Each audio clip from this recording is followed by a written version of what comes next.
on? You're on? But across the country, cops are looking more and acting more like soldiers. The militarization of police A small, in America. sleepy town in North Carolina called Roanoke Rapids may bear little resemblance to Kabul or Baghdad. But its police department now has its own mine-resistant ambush-protected vehicles, or AMRAPs. So do police departments in many other towns and counties across the U.S., all thanks to the Pentagon's so-called 1033 program, which provides or transfers surplus Department of Defense military equipment to state and local civilian law enforcement agencies without charge. Since last night's declaration, soldiers are moving into secure key areas.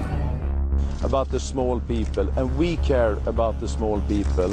High-powered rifles, flashbang grenades, burning buildings, a community under siege. Now, these images behind me depict a war zone.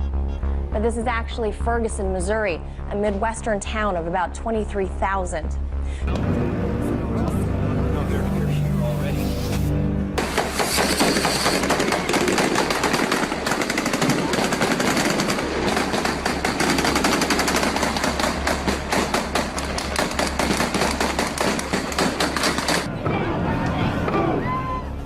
Recently, the police are trained to view the people in the communities that they're supposed to be protecting and serving as enemies. Budget cuts. Is that what this is about? Earlier this year, police searching for a drug dealer near Atlanta threw a flash grenade into a home that landed in a toddler's crib. The boy, known locally as Baby Boo Boo, had half his face and chest blown off and spent weeks in a hospital in a medically induced coma.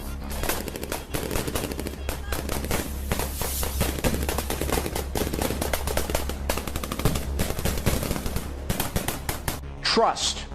Do you trust the government? You're telling me that you're going to fake some terrorist thing just to get some money out of Congress? Well, unfortunately, Mr. Hennessy, I have no idea how to fake killing 4,000 people. So we're just going to have to do it for real. So why is this thought to be a good idea to actually bring these high-caliber weapons into U.S. streets? I don't think it's a good idea. You know, Captain, one might ask, will this equipment not obscure the lines between soldier and police officers, especially in those small communities where they're already being distributed? What's your take on that? Yes, it will obviously obscure the line between military and the police.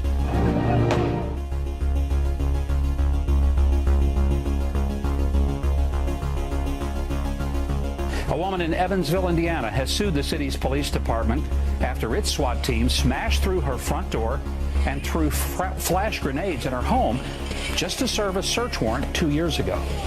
The 11 officers looking for evidence after an anonymous internet post threatened the local police chief found only the 68-year-old woman and her 18-year-old daughter in the house and handcuffed them. And they didn't find any evidence in the search. City lawyers released a helmet cam video of the raid to support their argument that the force was objectively reasonable. Take a listen to the SWAT team's reaction at the end of the raid. Jeff Baker's just gonna dive and lay on the floor for him. I know, right? That ram hit a lot harder than I thought it was. It's just glass. 50-pound ram ain't no match for a 10-pound pan of glass. It'd have been fun if it would have bounced off. Well, that's all I'm thinking. You're going to put plate glass. So you get made fun of if it's 15 hits or 1 hit.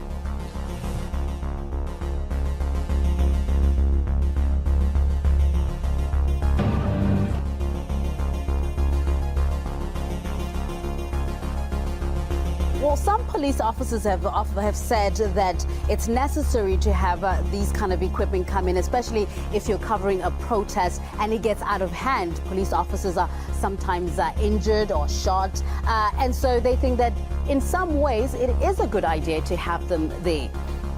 That is the worst idea I could think of, is to have high caliber weapons at a protest.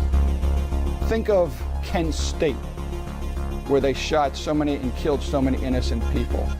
And they were not high caliber weapons. Can you imagine the massacre that would take place if officers had high caliber weapons?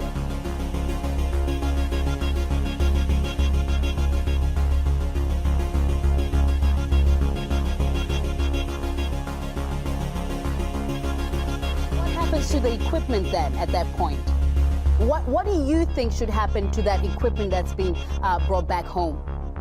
No problem with them destroying that equipment whatsoever, instead of using it in this country. Men in Kevlar vests and helmets, camouflage, carrying automatic rifles, moving in tactical armored vehicles. These aren't American troops on the battlefield, but police in Ferguson.